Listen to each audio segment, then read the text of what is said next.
Hello, my fine feathered philanthropist friends. Does it count if it just sounds like an F? Shakespeare, I am not, though he is a good friend of mine. And so is Southwest Shakespeare Company, which is why I am out here in this beautiful garden today, because I wanted to talk to you for a minute about Southwest Shakespeare Company. So when I was out here on my walk, I was thinking about how the plants, the blooms out here need the soil and the sun and the rain and the gardener's hands to help them bloom. An artist, an actor like myself, also needs that support and nourishment to help us continue to grow and flower and bloom. And that kind of nourishment on many levels is what Southwest Shakespeare has given me in this last year. Let me tell you, when the pandemic hit, I first came across Southwest Shakespeare because we were doing a benefit Zoom reading of Midsummer Night's Dream for PPE and for first responders and for necessary supplies for Navajo Nation. That's how I first met Southwest Shakespeare. After that, over the last year, they have literally invested time, money, and emotional energy into my well-being as an artist. And we are many miles apart. I live on unceded Gabrielino Tongva territory, colonially known as Los Angeles. So even many, many miles apart, they see me and they support me. And that has been absolutely invaluable during COVID. So it also made me realize even the gardener, even the farmer needs support as well, right?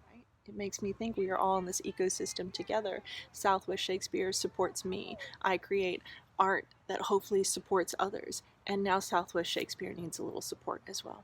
So please, I hope you can think about that today. Maybe go for a walk and think about all the different and wonderful organizations that you can contribute to on this lovely day Arizona gives.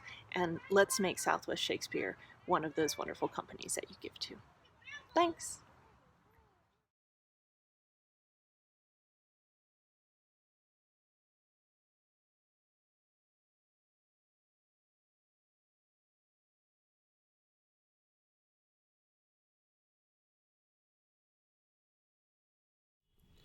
Hello, everyone.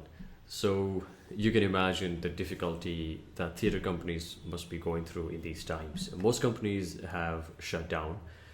Some might never recover. But Southwest Shakespeare Company has continued to function in spite of all odds, bringing people together, spreading the joy of theater online.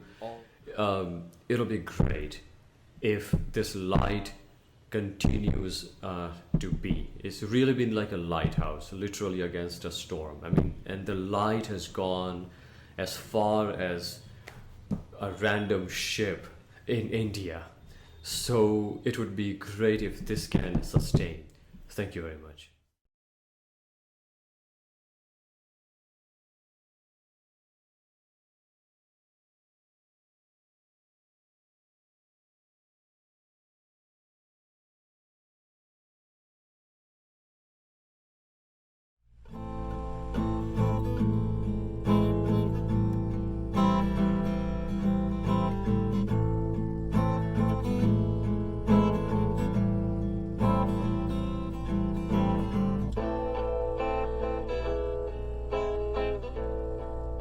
There is no world without Verona walls, but purgatory, torture, hell itself. Hence, banished is banished from the world, and world's exile is death, then banished is death mistermed. Calling death banished, thou cuttest my head off with a golden axe and smilest upon the stroke that murders me. 'Tis torture and not mercy. Heaven is here, where Juliet lives, and every cat and dog and little mouse, every unworthy thing, live here in heaven and may look on her, but Romeo may not. More validity, more honorable state, more courtship lives in carrion flies than Romeo. They may seize on the white wonder of dear Juliet's hand, and steal immortal blessings from her lips, who, even in pure and vestal modesty, still blush as thinking their own kiss is sin. Flies may do this, but I from this must fly. They are free men, but I am banished. And sayest thou yet that exile is not death? Hadst thou no poison mixed? No sharp ground knife, no sudden mean of death, though ne'er so mean, but banished to kill me. Banished. O friar, the damned use that word in hell. Howlings attend it.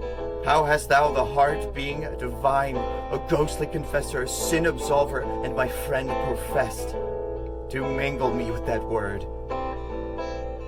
Banished.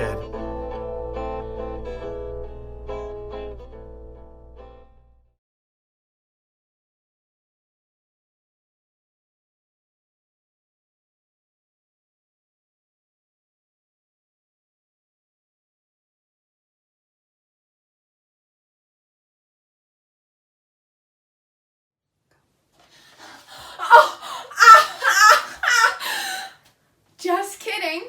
Hi, I'm Trinity Lindsay, and on this Arizona Gives Day, I would ask you to support the Southwest Shakespeare Company. The Southwest Shakespeare Company means a lot to me because for the past 3 years, I've been part of their summer conservatory program. So what it is a 2-month program where teens from around the valley get to put on a live Shakespeare play. It is such a wonderful opportunity because we see so many movies these days, and there's nothing wrong with movies. I love movies, but there's something so empowering about seeing live actors put on a live play, and that's even more amazing to be part of the magic. So I did it for 3 years. The first year was Midsummer Night's Dream. I played Helena, which was so much fun because I almost got to gouge out someone's eyes. The second year, we did Romeo and Juliet. I played Juliet, which was really interesting because I had to pretend to be in love, and I'm 13, so I've never experienced that. And then the third year, and due to the pandemic, it was on Zoom, we did Much Ado About Nothing, where I played Don Pedro, who's a man. So that was really interesting. Another reason I love the program is because it really teaches you to love words. In our culture, we use a lot of colloquialisms, which don't have much meaning, but Shakespeare's words have such an everlasting, timeless meaning, and it's so empowering as a youth to use those words so that they can empower your soul. But I would have to say my favorite thing about the conservatory is just how much fun you have. I mean, you play so many acting games, you learn stage combat, and as you saw a minute ago, and you get to meet kids from around the valley who you probably would never meet otherwise. And it's so empowering to, with kids you don't know all that well, to learn and grow together and put on this wonderful play. So, for Arizona Gives Day, again, I would ask you to support the Southwest Shakespeare Company so that they can give other people this opportunity to put on live plays, give them community, and teach them to love Shakespeare. Thank you.